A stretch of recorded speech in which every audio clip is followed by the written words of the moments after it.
Welcome. Thank you guys for joining us today for our webinar. This is Better Understanding Fire-Stopping Materials for Improved Visual Inspections. This course is approved for ICC credits and AIA credits as well. And if you registered your numbers and your information for this course, then we'll have all that and we'll submit that for you. Thank you guys for being part today. This is a 1-hour webinar. We'll have you can filter your questions in. You should have a box on the side to put in questions.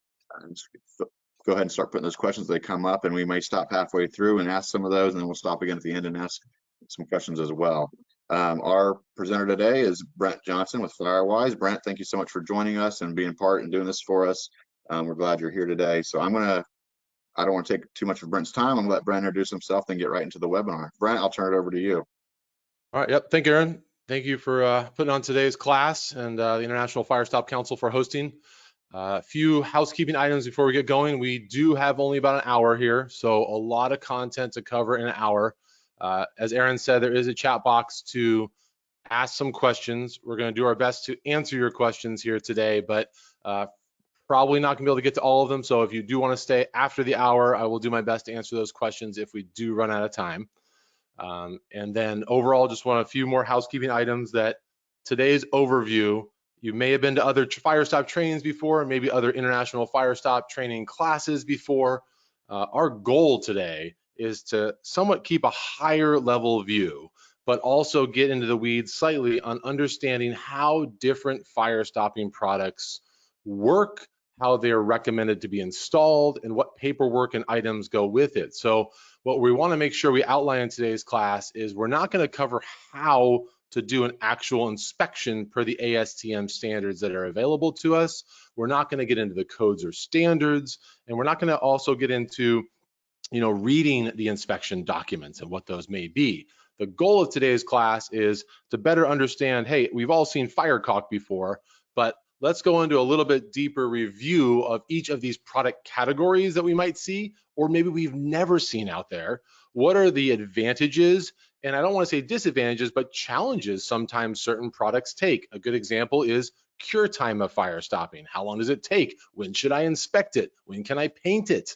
All these different types of questions that are, I'm going to say a broader view, but very, very important to understand the overall process of inspecting and installing our fire stopping products.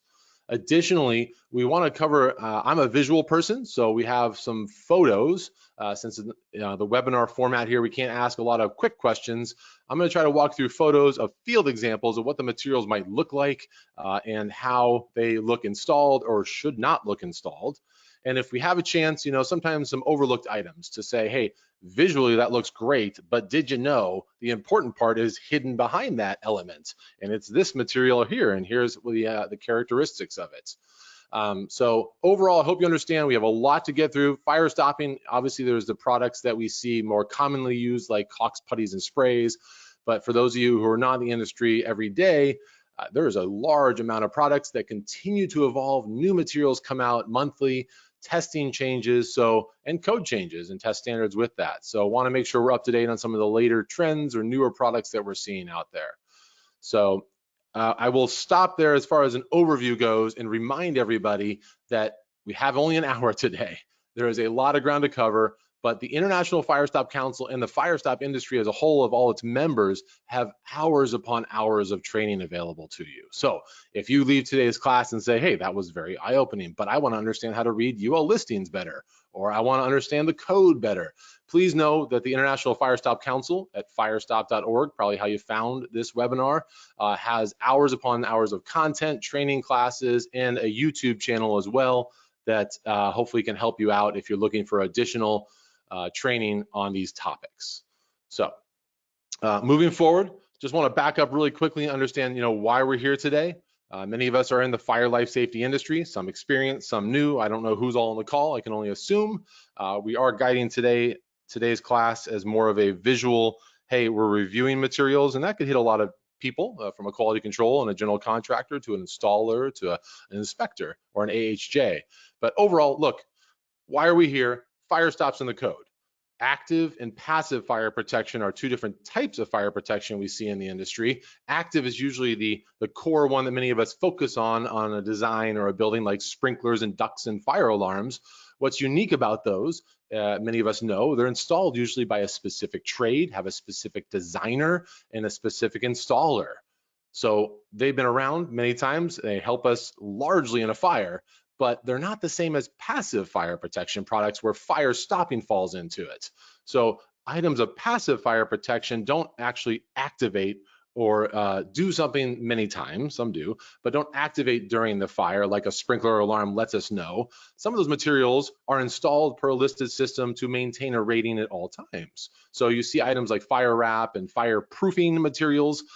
These products, again, are what we call passive fire protection, but many of them are installed and inspected by specific trades.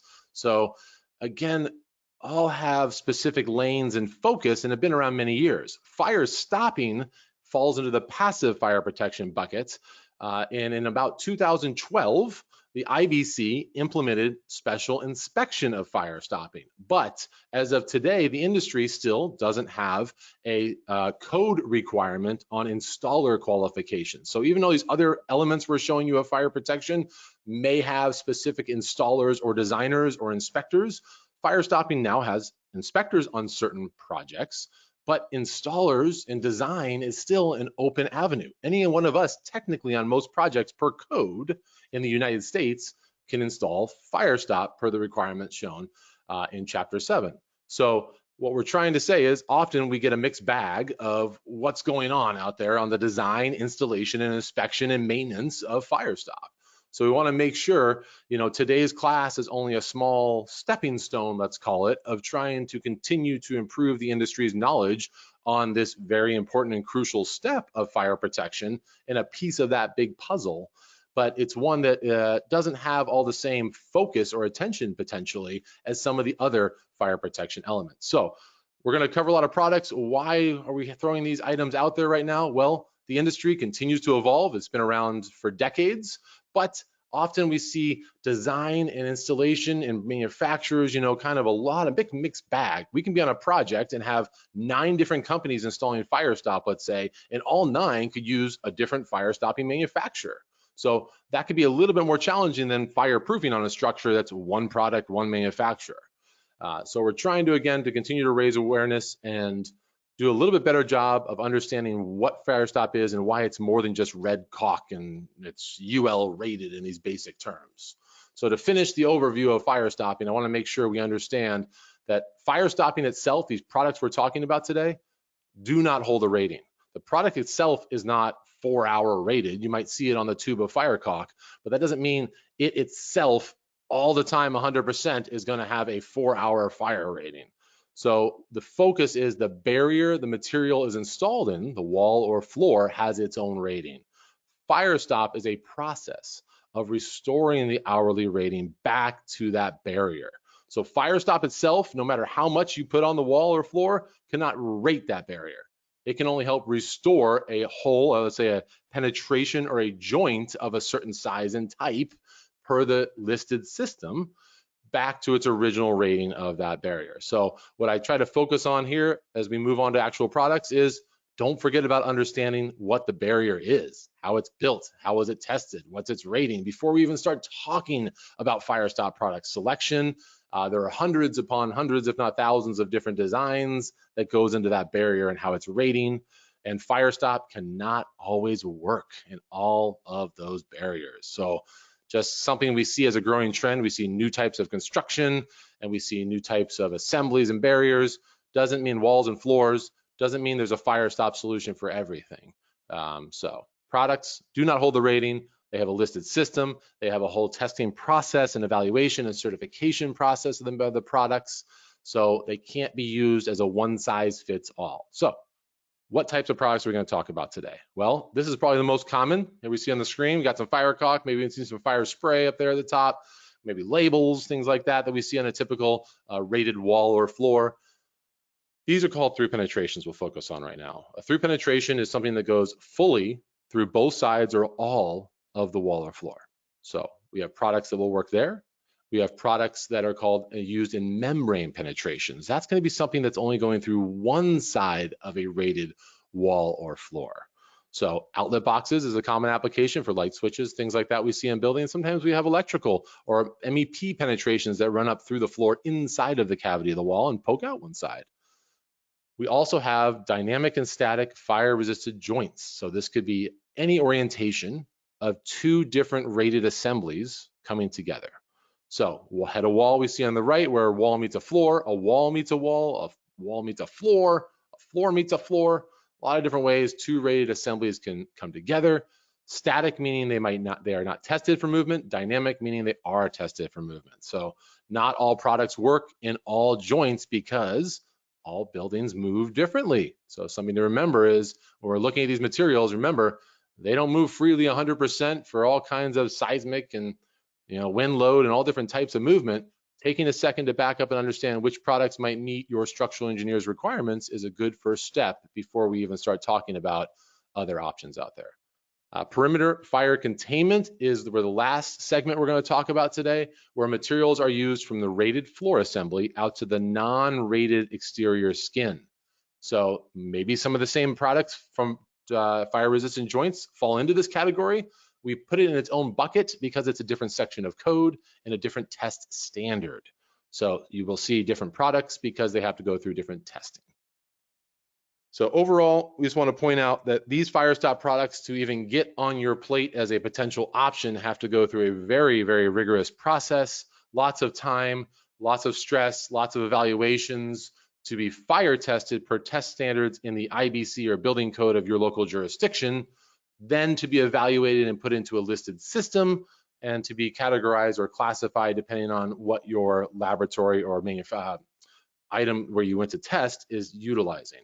So what we're trying to say is manufacturers have done hundreds, if not thousands upon thousands of fire tests to evaluate the performance of these materials we're talking about, but in different configurations. So all these different configurations we're going to see and talk about, we have to evaluate the performance of the materials over and over again to get these listings. Meaning, my rule of thumb I keep saying, the products themselves don't have ratings, we can't use it everywhere, and there's not a one size fits all solution. Meaning, just because I've always used this one brand of material and I see it on every job, doesn't mean it's going to solve every condition I have.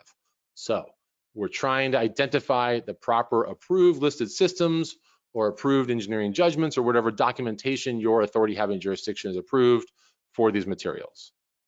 Many people focus on the listed systems, or UL you hear as a term, but there's also other laboratories like Intertech and others that do testing and that are acceptable for these test standards. What I wanted to point out though is, as an inspector or reviewer or installer, we can't forget about other documents out there. So the listed system obviously is our recipe we always focus on to start with and make sure we have approved for use before we do our installation and inspection. But don't forget about installation instructions. Many times what you're going to find, I have a cut sheet or a screenshot here from a manufacturer's installation instructions on the bottom, is if you read that UL listing or listed system from the manufacturer, it actually will tell you opening sizes, angular space, penetration type, things like that, compression of the materials. But what it doesn't tell me is, how do I install the material into that opening? Do I need to cut it? Do I need to shape it? Do I need to install it a certain orientation or stagger the seams like you see on here, like bricks? All that usually could be in installation instructions. So I have a screenshot here that in the 2018, the IBC actually added some additional verbiage that is, hey, we have listed Firestop penetration system needs to be installed with the manufacturer's, in accordance with the manufacturer's installation instructions and the listing criteria. So reminding everybody to back up before we start a project, whatever our role is, and ensure we have the proper installation instructions. Because myself, as someone of the industry and out there doing QC or design, I see it almost every job you walk on, you're like, wow, this is a simple step. How do we miss to understand that there were some screws we had to install here? Oh, look, it's not a listed system. It's in the installation instructions. So making sure that we have that proper documentation available to us is going to be very helpful. Additionally, we recommend that you also have the product data sheets. Now, this is very common in a submittal. The installation instructions I see sometimes missed, but product data sheets are usually found. And what I'm trying to say, big picture here, is within them, there's some really important information for an installer or an inspector, or even like a designer. I took a screenshot of a typical Firestop spray material, and take a look if you can read through some of this stuff. it gives some tolerances, not on thickness or installation techniques, but on how I need to store the material from 40 to 95 degrees and installation temperature of 40 to 95 degrees. So many of us work in climates in the winters and summer months that exceed those temperatures. So what we're trying to say is you got to take a step back and understand, how are we storing these products once they come on site? How are my assemblies? Are they frost free, or are they dry assemblies before I install them? Is there any different debris going on around them? And then how are they going to cure depending on those temperatures and variables? The challenge of the industry is all of us work in different climates. So how these materials are installed and stored and how they cure is going to be different for all of them. So you'll see down here in the bottom, there's drying time, tack free in 2 hours, dry through time in 24 to 48 hours, but there's an asterisk because the manufacturer in the industry, we can only test one way to be on a level playing field. The manufacturers are testing in a controlled environment. Your project, not a controlled environment unless it has a skin on it with, heat or air conditioning on the inside. So this means these products we're installing and inspecting might cure or be installed differently based on the humidity and temperature of your project and area from day to day. So keeping an eye out for how we store them, how we handle them, all key elements that you will find if you're an inspector in your ASTM E2174 and 2393 standards, but also product data sheet is going to help us answer those questions. So a couple of key things to look for in product data sheet. We just talked about them. Shrinkage value is another one we touched upon. Paintable, when can I paint it? How can I paint it? What if it gets damaged? How do I repair these materials? So a lot of information there that are going to each material being a little bit different. Again, there's no one size fits all cure time for all fire caulks. Okay, good background, good big picture approach. Now we got to dive in with the short amount of time we have left to cover all the different products that we could see in the industry. So typical Firestop sealants, a couple things I want to make sure we understand. Many Firestop products are intumescent. Intumescent is a key term to remember if you're not aware of it. It means it expands with heat. Now that heat temperature it has to get to varies per product. How much it expands, its expansion ratio also varies per product. But in the end, these fire stopping products we show on the screen, or we're trying to talk about as a broad scope without getting into specific materials, will expand at certain values at certain temperatures. So when I say that, that means if I had a 4-inch PVDF plastic pipe, let's say, in a lab somewhere, that's going to melt at different ratios and different speeds, leaving a potential hole in my floor if I'm looking at a floor or wall. This Firestop might not expand fast enough or at a higher ratio to close that opening down as that plastic or combustible item melts. So what we're trying to say is not a one-size-fits-all solution, but hundreds upon hundreds of listed systems are used with these types of materials. So we see them as most commonly used, most common material you'll see in the industry for penetrations, through penetrations, or membrane penetrations. Even have some testing in joints, but limited. A couple things that I always like to point out at this is the cure times. Some cure times could take weeks depending on your humidity and temperatures and weather, sometimes faster. If we see cracking or damage, as in if the penetration moves or is shaken or things like that before the material is fully cured, we could see damage, and then we have to most likely fully remove that material or follow the installation instructions provided by the manufacturer to repair those items. So I think I have some pictures here that kind of show some different examples here on the bottom. So example on the bottom right is going to show, could have had a perfectly installed Firestop material per listed system, but someone ran into it with a lift. Now I have some damaged material before it was fully cured. What do I do? Again, consult your manufacturer, most likely need to remove it completely. But I also like to put it that as, look at all that debris and dust. I know that's common construction materials and debris, but these materials will have adhesion challenges if we see lots of gypsum debris or fireproofing or dust on the ground. So please read your installation instructions for typical fire stopping sealants on how to prep those substrates. The most common deficiency I see when I'm doing a review is just very slight cracks at the bond line where we're meeting the sealant is meeting the assembly or meeting the penetration, and just proper prep on those areas is going to drastically help the improvement of those materials as they cure and hold to these substrates. Additionally, making sure the substrate itself is sound material, so blown out drywall or spalling concrete, things like that, damaged paper or cracks in the drywall, outside of our scope today, but definitely things that are going to affect the installation and curing of these materials. Sometimes we see pipes sweating or having some testing on them before the fire stopping is fully cured. If the fire stopping is fully cured, most of these intumescent materials will not re-emulsify, meaning they won't turn back into a liquid. But if we're running heat, water, something like that through here before they're fully cured, we could see the material start to thin back out or run down the wall. That's an example of it didn't get to fully cure before it started to get wet again. So also these materials can handle some water. There are things called W ratings, which we don't talk about today, which handle temporary water protection, but fire stopping as a whole is not going to be a waterproofing material. So something to think about as a broad statement. If you're seeing fire stopping of any type of these materials we're going to use today, please consult your manufacturer, verify if it meets your project needs for long-term exposure to elements or even short-term exposure to elements, what that's going to look like. There are different materials that perform better than others, but again, fire stopping, not a waterproofing item, that term. So definitely can be water resistant. So key terminology difference there to check on each product you're using. Shrinkage value, something to note. Many sealants or non-pre-manufactured materials that we're going to talk about today have a shrinkage value. Again, I'm keeping broad statements today. We don't have time or the days to go through every single product. I want to make sure you can take home key questions to think about, no matter what your role is as an installer, designer, or inspector, or even maintenance of a facility. The materials may shrink. Many of these common materials you see daily on a construction project do shrink. And that's okay. They're supposed to shrink. They've been designed to shrink. Many times they shrink to handle more movement or flexibility in these assemblies. But that causes challenges because people see it and it's not a perfectly flat surface. So there is a way to identify what the shrinkage value is. If you're an inspector doing destructive sampling, I highly recommend you have that value before we start our process, because that's going to affect the thicknesses you're looking for. The IFC on their website, firestop.org, has some recommendations on how to perform destructive sampling and where to measure and how to measure.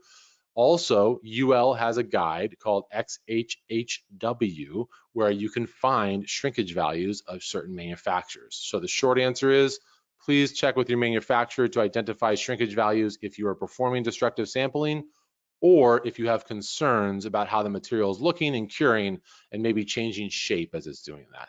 Many times, very typical. It depends though on the manufacturer. They're all different. Last one let's take a look at is shelf life. Many products that don't come already installed or packaged come in a tube. We cut it open. Maybe a little bit of water comes out because these mainly are latex-based sealants, these intumescent products. That could be normal because they are water-based, many of them, and they're going to evaporate that water over time back to my curing process and shrinking process. So they also could have a shelf life. Please check with your product data or manufacturer to understand what that shelf life is. Some are multiple years, some are only 6 months, and many times the contractor is just buying from a distributor who we don't know how long they've had that material. So to ensure better proper installation and curing of those materials, as an inspector, please recommend checking your shelf life of these materials, especially these typical intumescent sealants. So intumescent expands with heat, non-intumescent, we're not going to expand with any heat. But as odd as that might sound to some of us, like we always want products in fire to expand and fill voids and cracks, right? That sounds like a safe bet. There are listed systems with products that do not expand, even sometimes on combustible items like certain types of insulation or cables or even plastic pipes with no expansion ratio. So an overarching statement is, I don't have to use a product that is intumescent to fire stop membrane and through penetrations. Pending, I have a listed system that matches my field condition. The differences you're going to see, I can't see if I can see in the back photo here. Let's back up. It's kind of hard to see, but if you ever see little bumps and different flakes like black and silver in the material, that's usually a graphite material is most commonly used that's going to expand. So when you see bumps and grains like that, that's a usually identifier that there is potentially some material that's going to expand in there. When we see a smoother substrate with no flakes and things like that built into it, to me, initially, that's going to be some sort of non-intumescent material or silicone-based material. So just kind of a visual aid. Overall, I guess I haven't said it yet, fire stopping materials don't have to be red, just as a reminder. I think in the last slide we showed yellow. There's even white fire stop out there. So don't assess colors based off of what the products can do. As I'm just telling you now, this product could be code compliant and it doesn't have any expansion at all, and it could be white. So could be challenging though as a reviewer if you come on a project at the end and you're looking at all this tooled fire stop and it's all white or it's already been painted. What the heck was that? So earlier questions like we're trying to throw out here, early understanding of the materials and their proper code compliant documentation is going to help us in the long run. So overall, we usually see non-intumescent sealants used in joints, but they have testing for penetrations. Many times they might require backing materials like mineral wool or baccarod, where intumescent sealants might have the same exact scenario or installation with a listed system without that backing material. Or they might require 2 layers thick of drywall of this material, where the intumescent sealant only does it on 1 layer for a 2-hour wall. So more material potentially could be done. One other thing to note, we usually see these materials have a little larger shrinkage value, back to that statement I just said earlier. So substrate prep is even more important, understanding how these areas might move. We often see potential substrate failure like we see on the screen here, where there's a vertical caulk joint and it's pulled away from the substrate. On the right, I know it's hard to see, you can actually see some gypsum debris right there. So they didn't prep the substrate properly on the right side. And when the inspector actually did a destructive sample of this caulk joint, they found that they put the material in too thin. No one was visually inspecting the material during the installation, and it was just a quick little bead. No backing material was done for the listed system, and it looked great from the outside, perfectly tooled caulk joint, but as it cured, had nothing to bond to, didn't have the proper depth, didn't follow the listed system, and we have crackage just during that curing process. So overall, it can be a great product used in multiple areas from penetrations and joints, but overall we have to watch out for certain items like we're talking about, and this is probably the most common one that I see in the field. After that, just a quick note, many of us walk existing structures or even on new buildings. We don't want to mix and match products in the same hole. So there's an overarching note here. There are some products we're going to talk about today that have listed systems and tested to share openings, like a Firestop brick installed with some Firestop foam. The listed system says I can do that. But we want to be careful of is especially mixing manufacturers from product manufacturer A and manufacturer B on the left side of the screen, playing in the same hole. We don't have testing with that. The other culprit we see a lot of times is if I have fire caulk, let's see if I can do this right. I got fire caulk at the bottom of the wall and I put a pipe right here and someone fire caulked over that. And now I have product 1 touching product 2. And they're 2 different manufacturers. We don't have listed systems for that as well. So please be careful of that. All right, fire stopping putty or putty pads, a broad statement, kind of sticking with all the common ones we see in the industry out there. This is a very versatile product where we have challenges on shrinkage values and cure times of the previous 2. Here we see a product that might not have any cure time or any shrinkage value. And the advantage with that to a installer or a facility is we can probably most likely do more moves, adds, or changes over the life of the building because the material could be potentially removed and replaced back per the listed system in the installation instructions of the manufacturer. The advantage we see there for facilities is using an intumescent putty or putty pad, depending on the product. We could add maybe a cable like we see on the screen here as facilities comes in and enhances the building, but has the same limitations, if not greater limitations than some of the other materials we talked about earlier as far as fill ratios. So that's a big one. How many cables we can squeeze into this opening or sleeve is a big no-no that we see challenged on many, many jobs, especially old facilities. So when I walk an existing structure, are we keeping track of how much that putty can expand, how thick it was, how it was replaced? Does it match the listed system, the type of cables that it's being installed to? A lot of different variables, because cabling is one of the more challenging items to pass testing with, because it is usually a combustible jacketing material that's also has a copper, maybe conductor inside, lots of little gaps between the interstitial space of those cables. So this little bead of putty here has got a lot of work to do to get inside the middle of those cables or seal off that opening. Putty pads can come in a couple different forms and different shapes and sizes.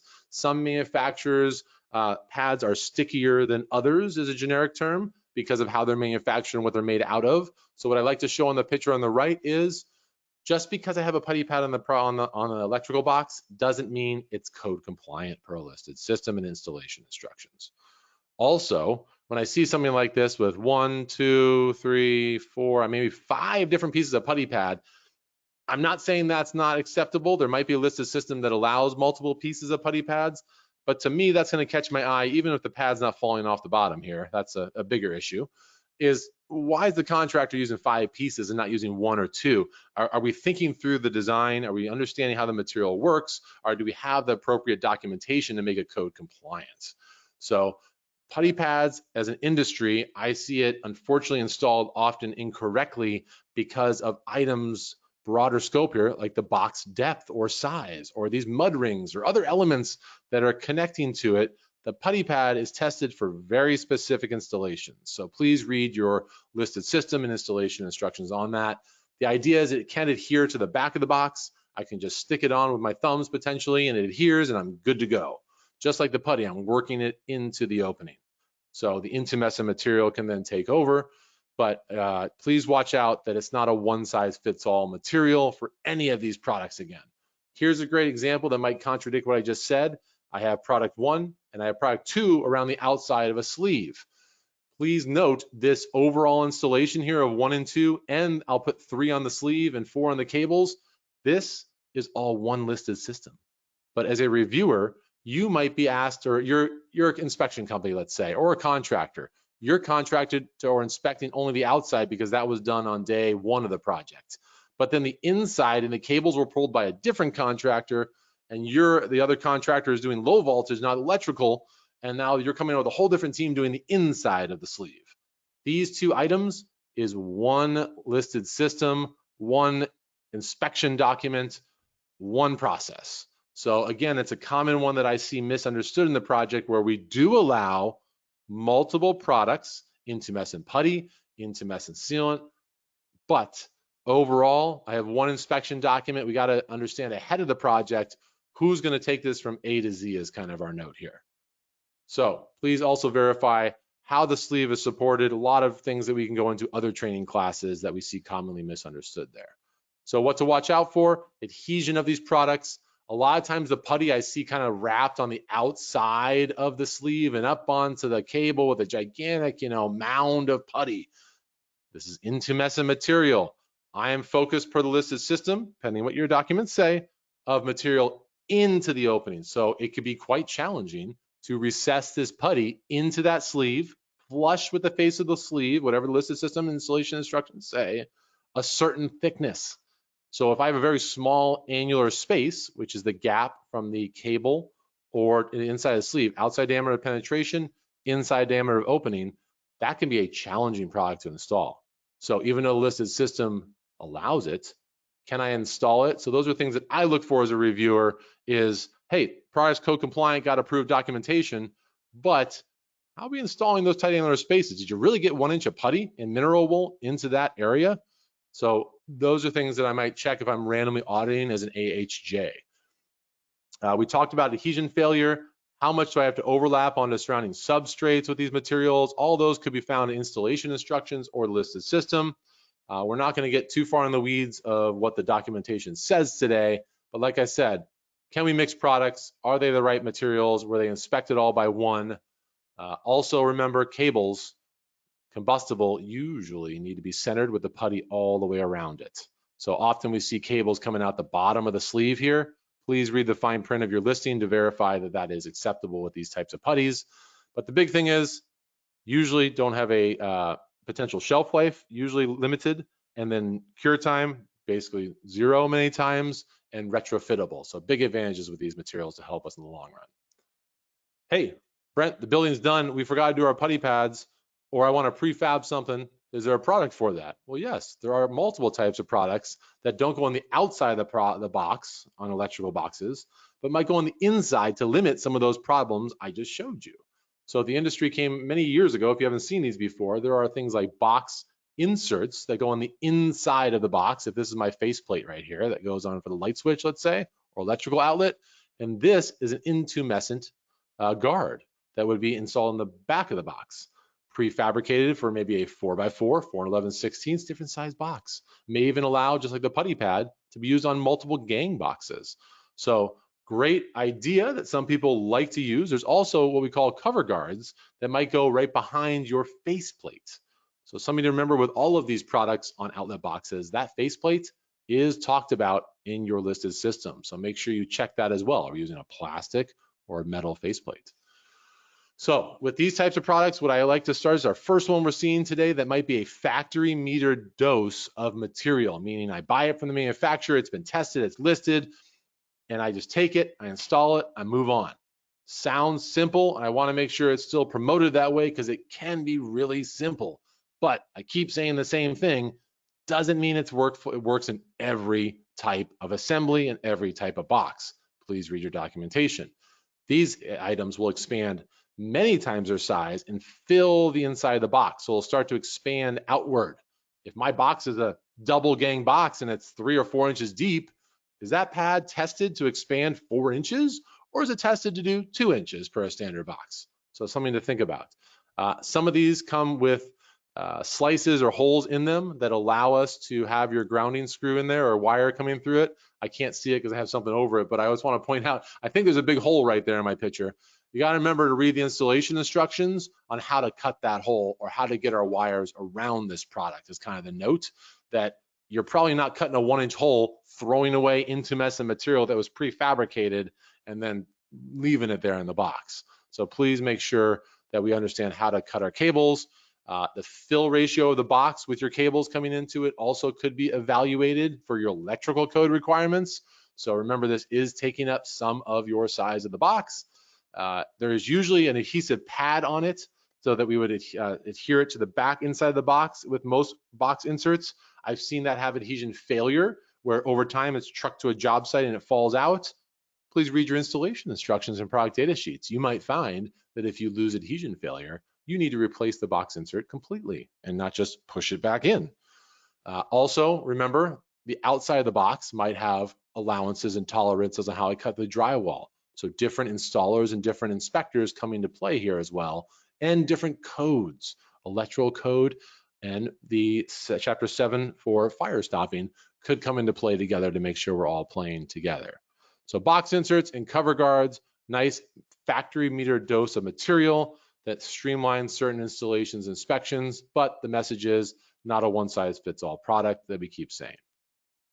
Continuing through some products, I know we got to power through a lot today, so hang with me here. We've only got 20 minutes left and 20 or more materials to get through. So fire stopping mortar, many of us have seen mortars on projects. Cementitious material is very common. The difference here is fire stopping mortars have been tested for the test standards listed in chapter 7 for through penetrations. So you could have listed systems with even combustible materials where your concrete grout or mortar you might see on a project might have a different test not commenting on the penetrations. So if you're looking for products that are going to allow you to have a large blockout or larger opening that you want to fill, fire stopping mortars are a great product to fill larger openings similar to other cementitious materials. Please note that they have listed systems. They are not, again, for all conditions. They have testing potentially with combustible materials, but most of them are not intumescent, meaning what's hidden below here is probably some intumescent material around the combustible element and then embedded in the mortar. So as an inspector, not something we're going to be able to destructively sample. Please remember that, unlike the other materials we saw. This is one we want to focus on recommendations of visual inspections to see the different steps, the mixing, the water ratio, any materials that go in ahead of time, the backing, and then the overall thickness. So many of us as a special inspector might be used to this, but wanted to note that sometimes intumescent materials are used in conjunction with the Firestop mortar materials. The photo on the screen is showing an example where we could also reduce openings down. Now, often we use mortars to do that, but the fire stopping system is not going to comment on your cementitious material. What this listing on the screen is going to show is product where'd my cursor go? Product A and product B is going to be in one listing again. So the listing is going to comment on both of these items. Unlike other cementitious materials, you might have to go through other hoops to get them approved to be used for whole size reduction. This, we could have a listed system tested in accordance with ASTM E814 or UL 1479, have a listed system and check all the boxes off as is. So remember, useful product, a lot of different ways it can be installed, but it's going to be differently, has listed systems, unlike cementitious materials that don't talk about penetrations.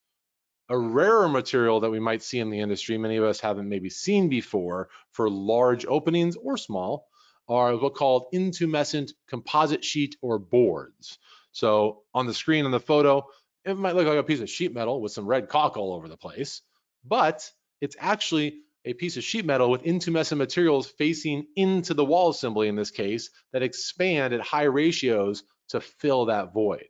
So composite sheets or boards are advantageous products that we see to fill large openings. Also, if you want some different aesthetics, it's a nice way to finish these areas with maybe a cleaner substrate. Now, each of them are different. As you can see on the screen here, this one required sealant around the penetrations. Also, there were seams in this material as it was installed, and they had to put sealant or putty and straps over that with different fasteners.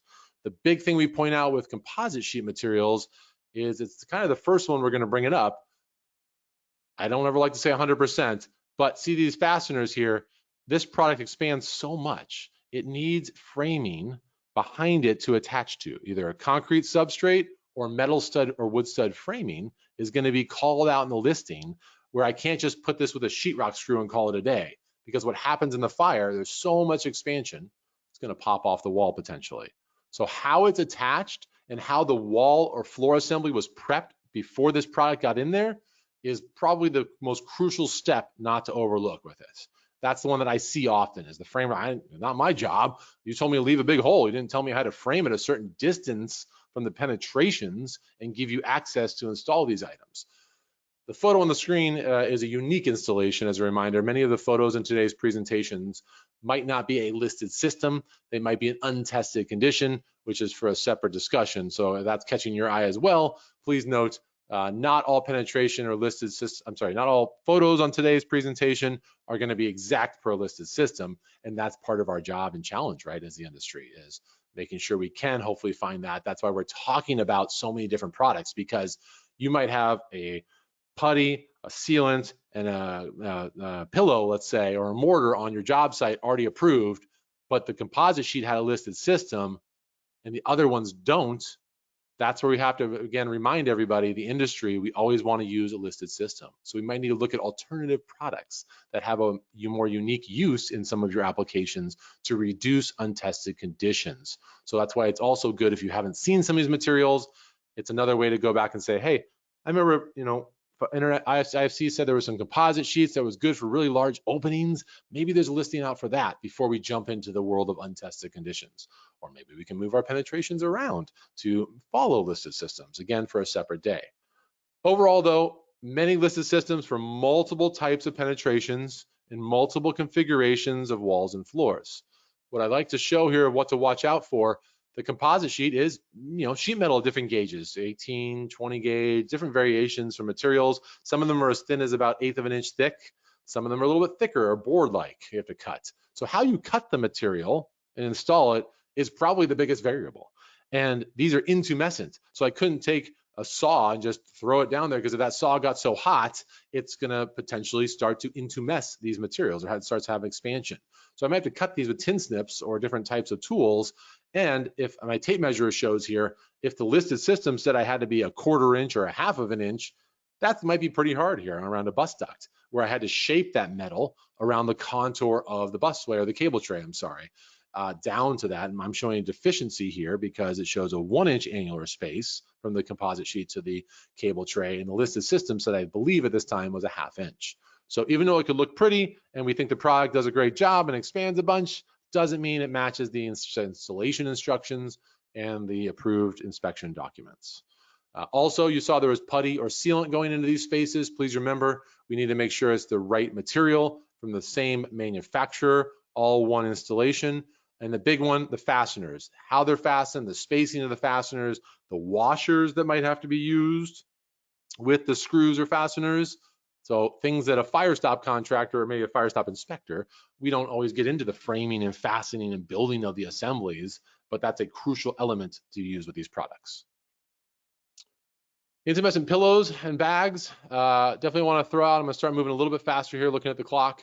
But this again, larger product, intumescent material. Many of these have mineral wool inside of them. I'm going to show you some slides of mineral coming up and why it's so important in the job it does. But these bags of mineral wool or materials usually have an intumescent coating. The bag is a vinyl product usually that slides in and out of the opening. We usually do not want to cut that material. Some manufacturers allow you to do that. Some say once the bag is damaged, you throw it away. The advantage is though, we're going to compress and install these materials into an opening with compression fit many times. Sometimes when the opening gets large enough, wow, that's a bad button to hit. That is not good. Sorry guys, just hit something. Let me go back to where I was and keep on going. So if the bag is cut, current slide, there we go. I'm off by one slide. Let's try this. Hopefully you can see this still. Aaron, let me know if I totally screwed up there. Hopefully you guys can still see the screen. Hit the keyboard. You're good, Brent. We see everything. Okay, thank you. So pillows and other types of materials, if we go over a certain size, sometimes wire mesh or straps are going to be needed.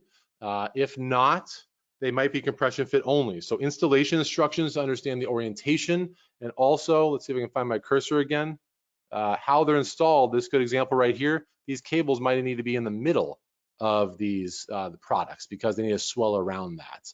So wide variety of options, large amount of openings and different types of penetrations. From my personal experience, some of the most wide variety of listed systems allow there to allow cables and pipes and all kinds of stuff going on through the through penetration. But please read the fine print on the orientation of the materials. Bricks or planks or blocks is a similar type of material in the industry like I just talked about, an intumescent material. In this case though, doesn't have a bag around it. It's more of a foam-based cured material that might have slight intumescent expansion with it.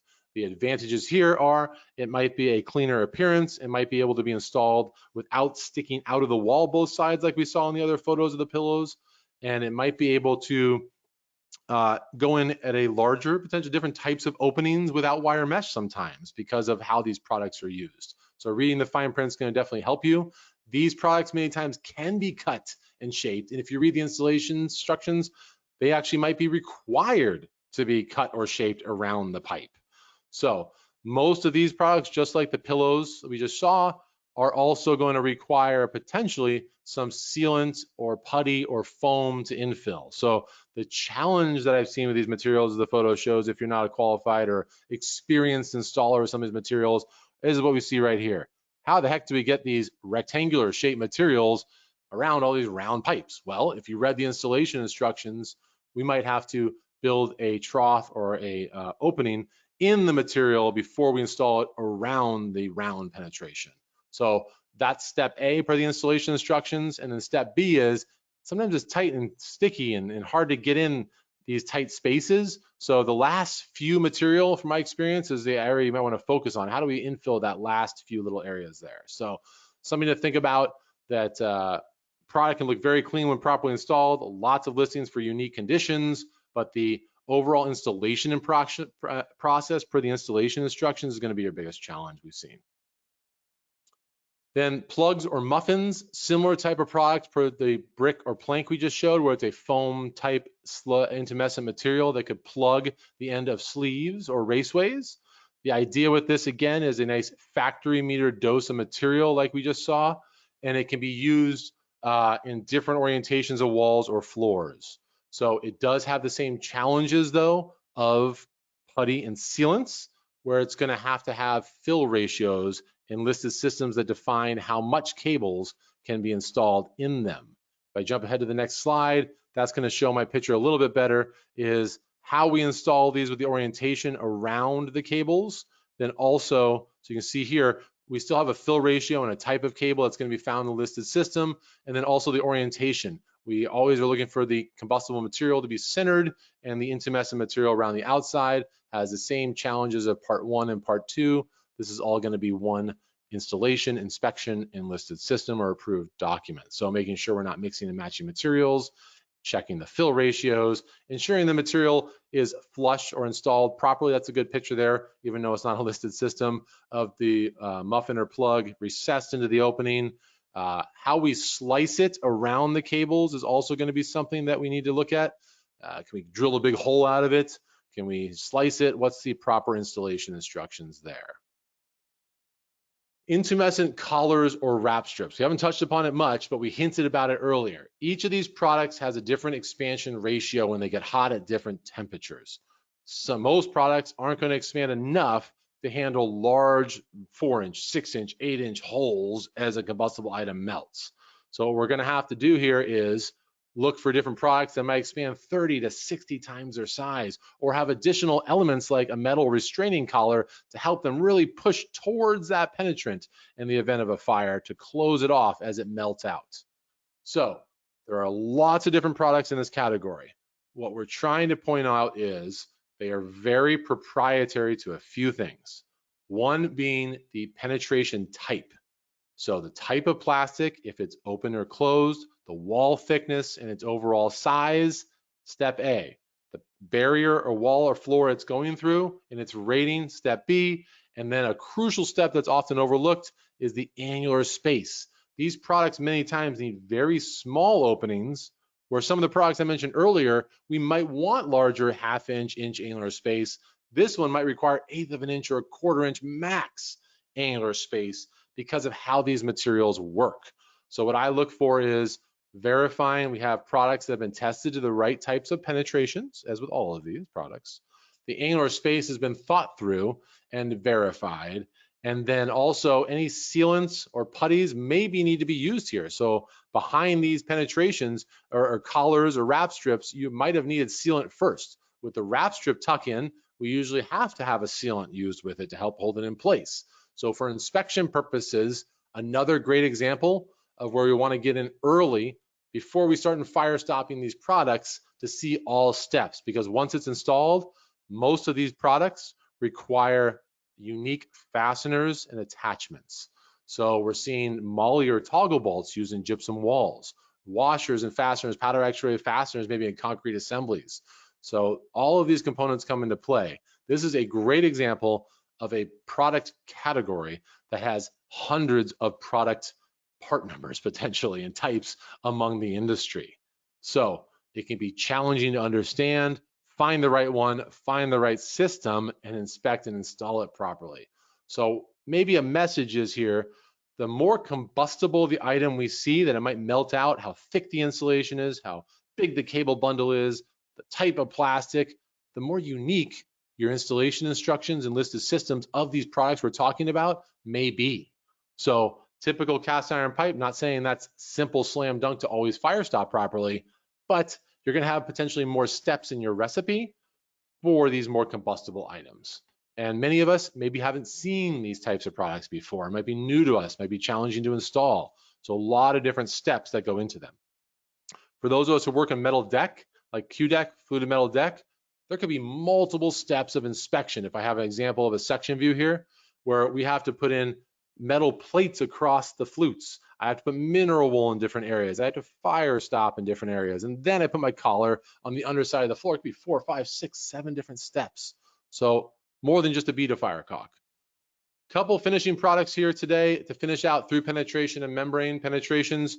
I guess the note of today's class is we're not going to get through all product categories today. So that's Brent's fault. But we are going to cover all our fire stopping through penetration in the first hour here. And maybe Aaron will have to set up a second class to go through fire resistant joints and perimeter fire containment to make sure we cover all this. So that's my bad on talking too much, but hopefully that was helpful for everybody.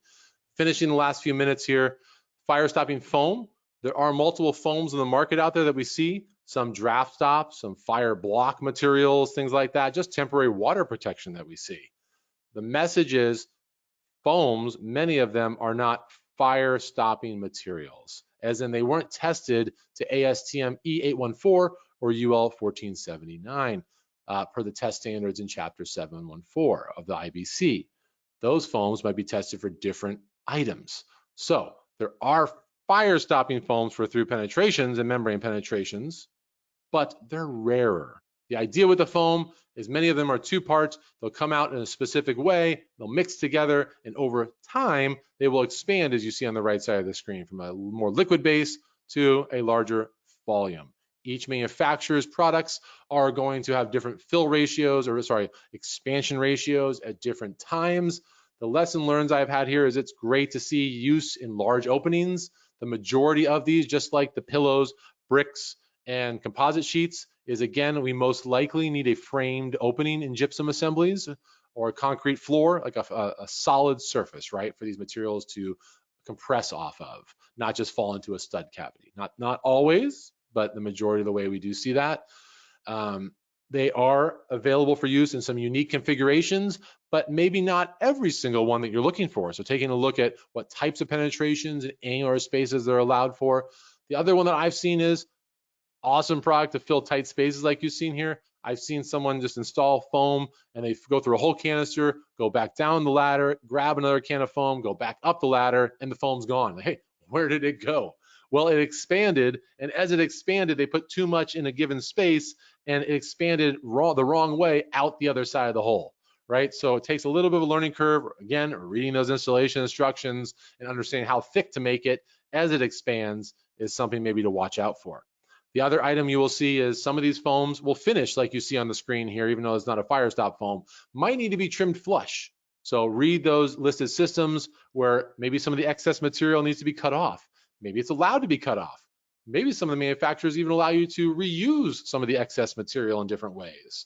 So a lot of unique ways to do it, but the overarching message is, look, Firestop foams might be limiting. The common foam on the market is not a Firestop listed system manufacturer per the test standards required for through penetrations of rated assembled barriers, walls, and floors. Cast in place devices, as we hit home on the final few products. This is another large category of materials. The intent here is a factory meter dose of material that comes out to a project that could be set on your floor ahead of the pour. Slam dunk it could be, potentially, if we don't overlook some basic variables. I think that's been the message today. So these products are set at the time before the concrete is poured. If I'm the Firestop inspector, do I need to look at that ahead of time? Well, you tell me. What I will say is these products have intumescent materials built into them. Each manufacturer is a little bit different, but usually we see the intumescent material at the bottom of the floor, closest to where the fire exposure could be. The variable I want to point out that is overlooked, just like putty pads. I see putty pads accepted. Just put a pad on every box. Put a fire sleeve all throughout the floors. We're good to go. Run whatever pipes you want out there.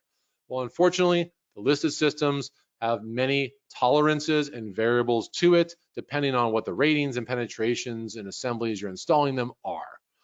So a couple things to note. One, please put them in the floor. Please understand how to set them. They might need different straps. They might need different braces or formwork to install properly so they don't get knocked over and they get filled with concrete. Number two, they are proprietary per the listed system of the type of penetration and size of penetration and rated needing in it. Meaning there could be a listed system here for this 1-inch copper pipe and a 4-inch cast in place Firestop sleeve. But if you read the fine print of that listed system, you may have found that that manufacturer required mineral wool or fire caulking or foam to fill that larger angular space. Or if I needed an L rating for smoke protection, I had to go back and add something else, or a cap or a closure piece. So don't please look at these products as a step A and done type material. It could be, but often I see missed are these added variables in preparation to verify they're compliant for each of the assemblies and installations we're working with. And that is a big miss. If you put a plastic pipe in the sleeve and it was the metal cast in place device, whoa, that's going to be a hard one to fix. You're chiseling out concrete or changing your piping, that's not a cheap fix. There are also products with similar characteristics of a prefabricated sleeve that maybe we can drop into a cord penetration. So instead of setting it in the floor, there could be a drop-in device that I core a hole, then drop it in, and then run my pipe and be on my way. So similar advantages, similar challenges. Final products we're going to touch upon today that we might see out there with, again, a large variety of products in the industry are cable pathways. Fire rated cable pathways is the terminology we hear, where we have sleeves or raceways with intumescent material built in by the manufacturer on the inside of the raceway and many times on the outside of the raceway around the escutcheon plate or closure piece. Couple key things to focus on: fill ratios. Many times these products are actually superior on the fill ratio of our typical data or raceway sleeves like you see on the top of the screen you saw before with the putty and sealants. So that's a big win. Some have testing from 0 to 100% fill ratio. Limiting factor, please remember, cable type. They aren't tested for every single cable at 100% fill ratio. Also, if you're using these in smoke barriers, please read the fine print with all of your paperwork and products we talked about today to verify it has an L rating as required in smoke barriers on certain projects, has a certain value that's needed because that could be limited. Some of these products could be zero maintenance, meaning once you install them and you meet your code requirements, you are done. And you could pull more cables in and out of them potentially. Some you might have to plug or twist or open or do some sort of sealant, different types of materials back into them to maintain compliance for facilities. But overall, they have a lot of advantages over the older processes of putty and sealant that could get damaged, have fill ratios, dislodge, all those items. So we're seeing, been around for multiple decades now, but definitely a product that most of us are aware of. They can be ganged together as well. They can be put in walls and floors, lots of different configurations. So I'm just finishing with a thought that, look, they're not a one size fits all. They do have installation instructions that go through key things like, how do I attach it to the wall? Do I need to even attach it to the wall?